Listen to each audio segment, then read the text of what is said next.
मौत हो गई। और पुलिस का ये कहना है पूरा कि ये लूटपाट के इरादे से हत्या की गई है, और क्योंकि उनके गले में सोने की चैन थी और कुछ घड़ियां वगैरह भी थी, ये सब गायब है और पुलिस इस मामले को लेकर पूरे जांच में जुटी हुई है। जी, परिवार वालों का क्या कहना, परिवार वाले का किसी से कोई आपसी रंजिश थी, कोई पहले का किसी से मनमुटाव था या किसी तरह की कोई धमकी ऐसी कुछ परिवार वालों को मिल रही थी?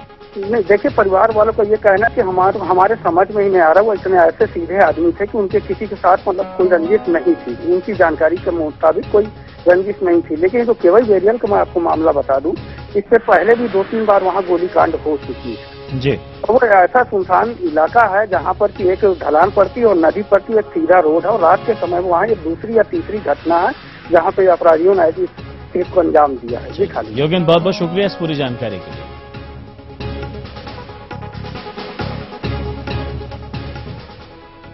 मध्य प्रदेश के 3 लाख से ज्यादा पेंशनरों और परिवार पेंशनरों को जनवरी 2013 से 6 महीने के एरियर के साथ बढ़ा हुआ 8% महंगाई भत्ता मिलेगा। इस संबंध में बुधवार को वित्त विभाग ने आदेश जारी कर दिए हैं। वित्त विभाग के सचिव ने बताया कि 80 साल या उससे ज्यादा आयु के पेंशनरों को भी 8% महंगाई भत्ता दिया जाएगा। अभी तक पेंशनरों को 72% डीए मिल रहा था। सरकार ने पिछले महीने राज्य के 4.5 लाख अधिकारियों व कर्मचारियों को भी 8% डीए दिए जाने के आदेश जारी किए थे।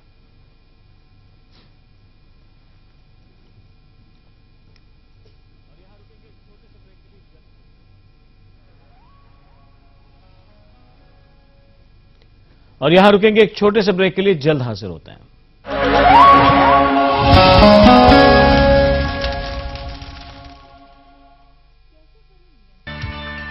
बढ़ती डायबिटीज खतरा है हार्ट, आंखों और गुर्दे के लिए। कैसे करें नियंत्रित, जानिए हमारे खास कार्यक्रम आपकी सेहत में, आज दोपहर 3:30 बजे सिर्फ खबर भारती पर। बच्चों के अंदर में आज की जो मानसिकता है,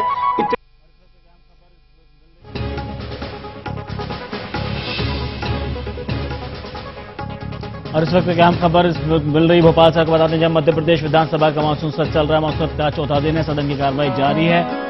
मानसून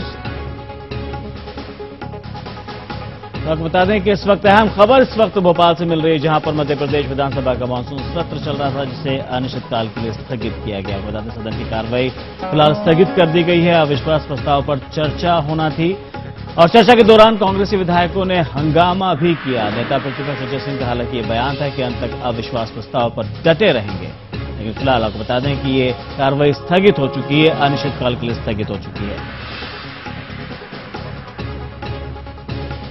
मानसून सत्र समय से पहले खत्म हो चुका है। कांग्रेसी विधायकों के हंगामे के बाद स्थगित हुआ है, अनिश्चितकाल के लिए स्थगित। दरअसल आपस में ही कांग्रेसी नेता उलझे हैं और जिसकी वजह से आपको बता दें राकेश सिंह ने अविश्वास प्रस्ताव पर असहमति जताई थी। कांग्रेसी विधायकों ने राकेश सिंह के बयान पर हंगामा किया और उसके बाद आपको बता दें सदन के उप नेता प्रतिपक्ष हैं राकेश सिंह। हमारे संवाददाता अनूप सक्सेना इस वक्त हमारे साथ फोन लाइन पर जुड़ चुके हैं। अनूप, आपसे जानना चाहेंगे पूरा मामला क्या कुछ हुआ जिस वक्त मानसून सत्र चल रहा था? देखिए खालिद, मैं आपको बताना चाहता हूं कि जैसे ही अविश्वास प्रस्ताव पर चर्चा के लिए स्पीकर ने अनुमति दी, उप नेता रसौदी राकेश सिंह ने खड़े होकर कहा कि वे स्वयं इस अविश्वास प्रस्ताव का विरोध करते हैं। दरअसल इस मुद्दे से अविश्वास प्रस्ताव में राघव जी का मामला नहीं था। उन्होंने कहा कि जिस तरह से ये कहा जा रहा कि हिंदू राम का और जन्मभूमि का वो काम का, इस तरह के जो बयान चल रहे हैं वो हिंदुओं के खिलाफ है और इसको कभी भी स्वीकार नहीं करना चाहिए। व्यक्तिगत मैं खुद हिंदू और मेरी आस्था पर मतलब आहत हुआ है, तो ऐसे मुद्दे को निश्चित तौर पे अविश्वास चर्चा में लाना चाहिए। इस पर सत्ता पक्ष के जो प्रवक्ता है नरोत्तम मिश्रा जी ने कहा कि ये अविश्वास जिस तरह से उप नेता ने अविश्वास अपने ही नेता प्रतिपक्ष पर अविश्वास जताया है, इससे उन्हें नेता प्रतिपक्ष को इस्तीफा देना चाहिए। इस बयान के बाद काफी हंगामे की स्थिति उत्पन्न हो गई और नेता प्रतिपक्ष अजय सिंह ने सारे विधायकों को खड़े होकर अपने समर्थन पे हाथ खड़ा करवाया, और लेकिन उस दौरान उप नेता चौधरी राकेश सिंह बैठे रहे। तो सदन में कहीं न कहीं के अंदर कांग्रेस